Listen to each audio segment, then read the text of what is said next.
ICI को सरकार समझे हो क्या, जो आईसीआई फ्री में चीजें बांटेंगी कि चलो 2 रुपए में आटा ले लो, ये फ्री ले लो, वो फ्री ले लो, बिजली माफ। ऐसा आईसीआई नहीं करता कि फोकट में नंबर दे दे आप लोगों को। स्टिल मैं ये वीडियो बनाना नहीं चाहता था, बट बच्चों का मुझे दिख रहा है कि थोड़े अभी कंफ्यूजन स्टेट पे है। कमेंट्स डाल रहे हैं कि सर ग्रेस का क्या होता है, ग्रेस समझा दो जरा। तो आप जानते हैं कि अगर आप लोगों की कंफ्यूजन रहती है और मैं उसको दूर नहीं कर रहा हूं तो मेरे रहने का मतलब ही क्या है। आपकी डिमांड को पूरा करना ही तो हमारा काम होता है। तो मेरी बात ध्यान से सुनना, इस वीडियो में मैं आपको समझाता हूं कि ग्रेस मार्क्स का चक्कर क्या होता है, आईसीआई ग्रेस कब देता है कब नहीं देता है, और क्या आईसीआई हमेशा ग्रेस देता है। ये चीजों को थोड़ा समझते हैं। पहले मैं तुमको यह बताता हूं कि ग्रेस का मतलब क्या होता है। देखो ग्रेस का मतलब सिंपल ये समझ सकते हो तुम कि तुम्हारी मार्कशीट में तुमको मार्क्स दिख रहा है 72, लेकिन जब तुम आरटीआई से अपनी कॉपी मंगवाते हो तुमको मार्क्स दिख रहे हैं 65। मतलब कि दोनों का डिफरेंस हो गया 7 नंबर का। अरे तुम्हारे कॉपी को तो जिसने चेक किया है उसने तुमको मार्क्स दिया है 65,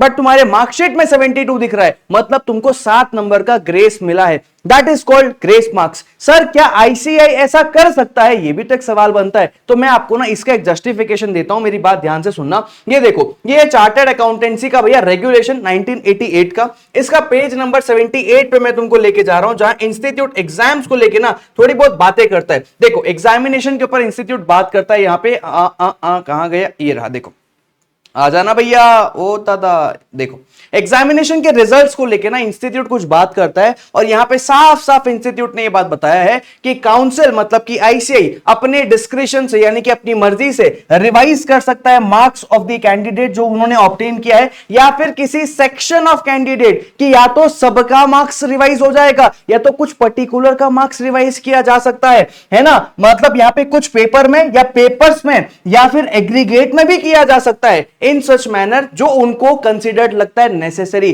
उनको जो सही लगता है वैसा वो बिल्कुल कर सकते हैं। क्यों करेंगे? For maintaining the standards of pass percentage. भैया जाहिर सी बात है, इंस्टीट्यूट का रिजल्ट 14 से 21% ही आता है। क्या हमेशा बच्चे पढ़ाई नहीं करेंगे? क्या बच्चे कभी पढ़ाई करते ही नहीं है? कभी तो ऐसा दिखाओ कि रिजल्ट जा रहा है 35%, 40%। इंस्टीट्यूट मेंटेन करना जानता है और इन्होंने साफ साफ बताया भी है। तो हाँ, ये इंस्टीट्यूट बिल्कुल कर सकता है कि ऊपर नीचे नंबर्स को करना उसका अधिकार है। वो ये चीज साफ साफ बोल रहा है कि भैया ये मेरा अधिकार है, मैं कर सकता हूं। ठीक है, कर दो। क्या हर बार हर सब्जेक्ट में होता है? ना जी ना। लेकिन मैं आपको एक हिस्ट्री बताता हूं, एक ना मैं आपको पीछे की कहानी बताता हूं, और हिस्ट्री जो है ना वो रिपीट होती दिख रही है। इकलौता सीए फाउंडेशन का एक ऐसा राजा सब्जेक्ट जिसमें हमेशा ग्रेस मार्क्स मिलते आए हैं, और वो है आपका और मेरा फेवरेट बिजनेस लॉज। देखो भैया मैं तुमको दिखा दूं, हमारे बिजनेस लॉज में इंस्टीट्यूट ने अब तक का जब से नया सिलेबस इंट्रोड्यूस हुआ है हमेशा ग्रेस नंबर्स दिए हैं। जून 24 में 2 नंबर का दिया था, एक दो बच्चों को 4 नंबर का भी मिला है। सितंबर 24 में 3 नंबर का मिला। जैन 25 में 5 मार्क्स का ग्रेस था। मई 25 में 9 मार्क्स का ग्रेस इंस्टीट्यूट ने दिया था बिजनेस लॉ में। सितंबर 25 में 2 मार्क्स का मिला, और जैन 26 में 8 मार्क्स का मिला। मतलब जिस बच्चे ने 80 मार्क्स अटेंड किए हैं उसको एग्जाम में मार्कशीट देखने पे मिल रहा है 88 मार्क्स। समझ में आया? तो अब तक हिस्ट्री कहती है कि बिजनेस लॉ में इंस्टीट्यूट जरूर ग्रेस मार्क्स देता है। कितना देगा कंप्लीटली उस पर डिपेंड करता है। आप देखो कोई रेशियो नहीं है, कभी 2, कभी 3, कभी 9, कभी 8, कभी 5, कुछ भी चल रहा है। मतलब कंप्लीट डिस्क्रिशन है, कब कितने नंबर देगा हम नहीं कह सकते इस बात को। लेकिन मैं आपको यह बता दूं कि ग्रेस मार्क्स को देने के पीछे ना इंस्टीट्यूट का कुछ और नजरिया भी होता है। जैसे अगर मैं आपको समझाऊं, देखो ग्रेस मार्क्स कब मिलता है? सबसे पहला एक क्राइटेरिया होता है कि paper out of the box आ गया है, मतलब पेपर बहुत एक्सट्रीम लेंथी आ गया है, पेपर बहुत टफ आ गया, तो इंस्टीट्यूट कंसिडर करता है कि हां हर बच्चे को 2 नंबर का इस पेपर में ग्रेस दे दो, 3 नंबर का ग्रेस दे दो। या फिर एक और क्राइटेरिया होता है, जैसे कि इंस्टीट्यूट ने देखा कि हमसे गलती हो गई, एमसीक्यू में कुछ गलती हो गई, एमसीक्यू का आंसर गलत हो गया, या फिर डिस्क्रिप्टिव क्वेश्चन में एक और अल्टरनेटिव आंसर बन सकता है जो हमको पहले पता नहीं था, या डिस्क्रिप्टिव का आंसर ही गलत है, या आउट ऑफ द सिलेबस का सवाल पूछ लिया। इन तरीकों में इंस्टीट्यूट जवाब जो है ना थोड़ा ग्रेस नंबर देता है। अच्छा, इसके अलावा एक और क्राइटेरिया है जहां पे this is not very sure, this is not very confirm, but YouTube में ऐसे वीडियोस और स्क्रोल होते हैं, इंस्टीट्यूट के प्रेसिडेंट साहब को ऐसा कहते हुए देखा गया है कि अगर एग्रीगेट बच्चे का 200 बन गया है या 200 से ज्यादा बन रहा है, लेकिन किसी एक पेपर में उसका 37, 38 आ रहा है, तो हम उसको ग्रेस देके पास करवा देते हैं। ये हमको भैया देखने को मिला है। अच्छा, या फिर कहा गया कि चारों सब्जेक्ट में बच्चा पास है लेकिन उसका एग्रीगेट नहीं बन रहा है, एग्रीगेट 197, 196 के अराउंड पास बैठ रहा है, तो हम उसको 3-4 नंबर देके एग्रीगेट देके पास करवा देते हैं।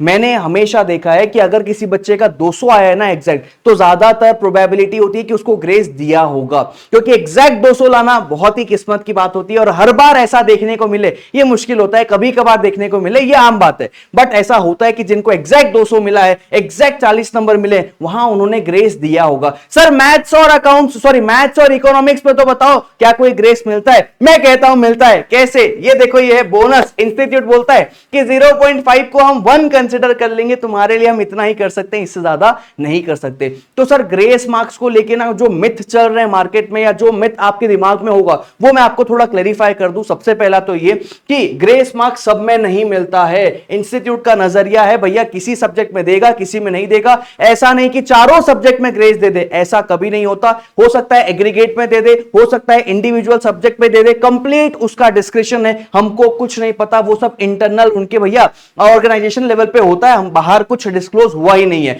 फिर सारी बार हर बार ग्रेस मिलेगा जरूरी नहीं है। अब तक बिजनेस लॉ में मिलते आया है, इसका ये मतलब नहीं कि आगे भी मिल जाएगा, बट हिस्ट्री रिपीट हो रही है पिछले 5-6 अटेम्प्ट से, तो मैं ये मानता हूं कि और मिल सकता है।